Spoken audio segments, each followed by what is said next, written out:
Numeron of all decks is back. So guys, smash the little crap out of that subscribe button so you guys don't miss out on more awesome content. Top 32 breakdown for the North American extravaganza tells a little bit different of a story from what we saw on the European side of things. On the European side of things, they exploded with whatever was going on with Lyricalist Tri-Brigade. Here you don't really see all of that much. So the NA breakdown for top 32, remember we do not have our top cut just yet. As far as we can go in data for this video will be top 16, as the rest of everybody else will be playing off, what is it, January 28th or something like that, 5-6 weeks from now. So we had 13 Sword Soul in top cut. Holy crap, that is so much more than what we saw on the European side. 13, holy moly.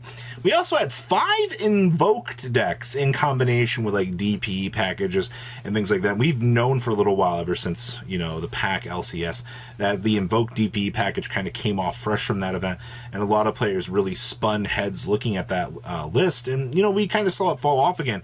But now that slightly higher tier play is back, you see that Invoked DP package, that Winda, that Makaba, you know, that DP, ending on that combination of monsters feels super powerful, man. Like, it really is a crapshoot to deal with. We also had only 3 Lyricalist / Tri-Brigade variants in the top cut. And like I said, that's a much smaller number than we saw on the flip side of things here from the last video there. So Lyricalist has been such a powerhouse this format, and it's really breathtaking to watch that deck go. But to see that the power scaling is tilted down so hard for this event, that's really interesting.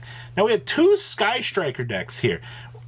Everybody's told me that Sky Striker DP is like the best rogue deck, like, but you guys couldn't get representation up slightly higher for this event. You guys, compared to Europe, this deck just kind of crawled on in, was like, hi guys, and then did its job and left. All right, now for the rogue category here, my favorite category. We had 1 Plunder Patrol. The Captain Douglas Haddad bringing home a top 32, ladies and gentlemen, with Plunder Patrols. And I know a lot of players are going to be massively excited to see some love for that deck. We also had 1 B-Trooper list, considering the fact that we just had Herman Hansen come across on the European side with 2nd place here. That means that 2 players actually got to have success with B-Trooper. Granted, the B-Trooper deck didn't make it to top 16 at that point in time. That's fine. We also had the 1 Salamangreat. This is the same Salamangreat player that typically doesn't share information with us. There's nothing we can do about that. Just giving the plug there to say that, hey, Salad was good enough to top 32, and it's by the same player that's been finding success with the deck this format. We also had 1 Eldritch variant in top 32, which I can't really say I'm surprised about that. That deck really tends to do its job and tends to do it very well, in my opinion.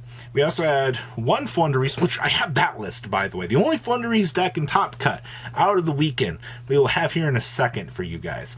We also had 1 Numeron, which is a Manual Lily, 1 Grand Manju, which the list is going up on the Duelist Friends channel, if I recall for that one. We had 1 Phantom Knight, and we had 1 Mech Knight as well. So that's a pretty big representation for NA there in terms of rogue. All right, like, all the straight one-ofs pretty much show the same thing that we've seen for a little while here.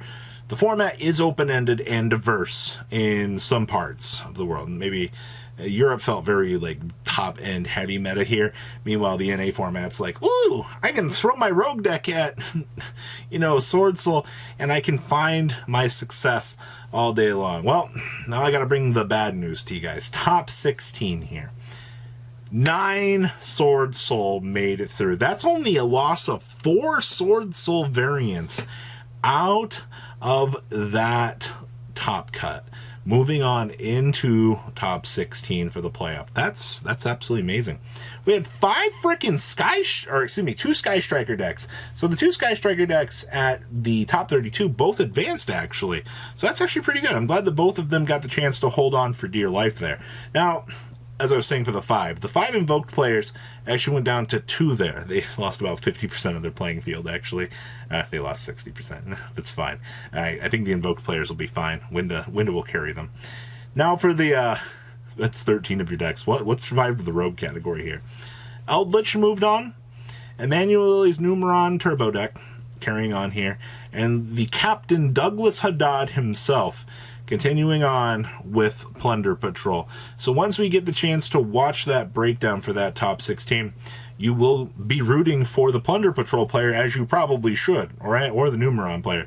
The fact that you have both the Numeron OTK and Plunder Patrol here, rogue players are going to be ecstatic because you will get the chance to root for both of these choices. If you're not a fan of those, well, you know, I guess go root for Sword Soul so we can further push for that deck to get axed on the ban list, right? That's what you want. If the deck does good, means it's got to get hit right now. Just kidding.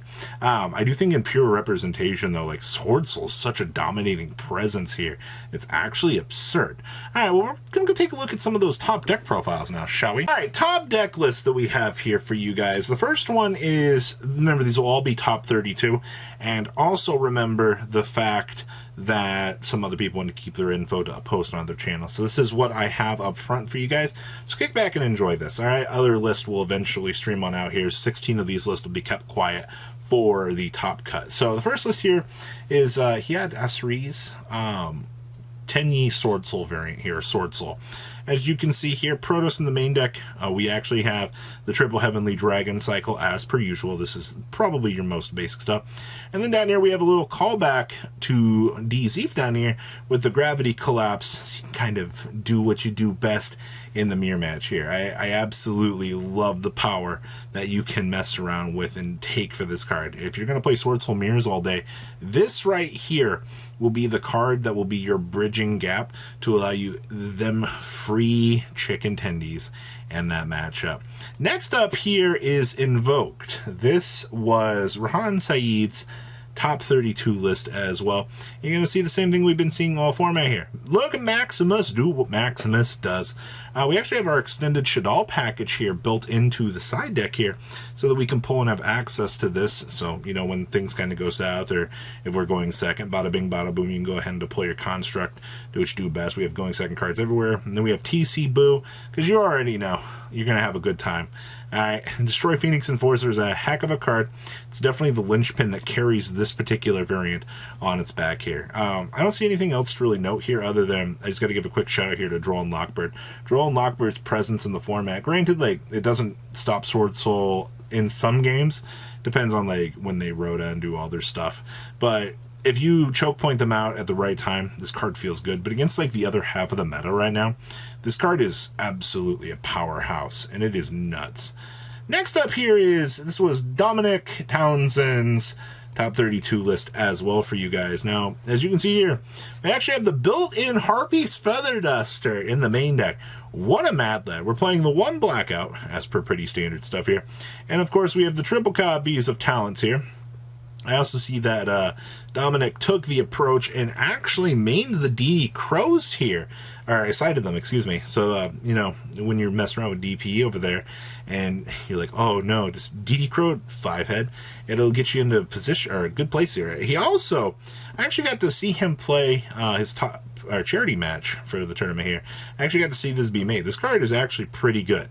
Alright, this will give you something additionally to step into when you're stepping through like Monk and Shaman, so you can actually produce an additional monster. I haven't seen any other real decks take advantage of this.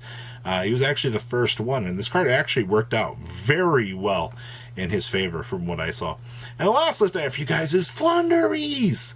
Alright, this is Logan Prophet's top 32 list, the only Flunderies player that I saw all weekend work out in their favor. Of course, we have the one Dreaming Town, we have the triple shifter built into the main deck, the one barrier statue, and the one Apex.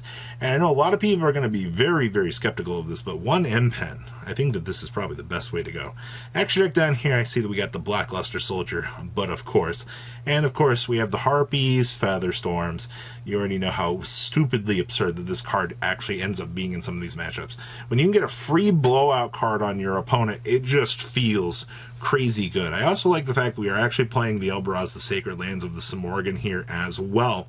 So you can mess around with the additional effects for this. 4 field spells, and having the additional one that you can use as an extra resource actually is pretty freaking nice, all things considered. That is your wrap up on the YCS. I'm sorry I don't have more information, but we at least got the breakdowns. Lund was freaking fantastic help for this. I actually wouldn't have had everything without Lund gathering it up. So I got to give a shout out to Lundready for that. Man does work. Between me and him and Rated, Tintin, and usually Akano, we pretty much cover our bases on these events. So it was good to see that for once I could take a breather and have all that put together for once. So guys, I hope you guys enjoyed this breakdown, and I will see your beautiful faces back here later on in the day with some more cool, awesome content. You guys have a good rest of your day, alright? Peace out. Patrons, thank you.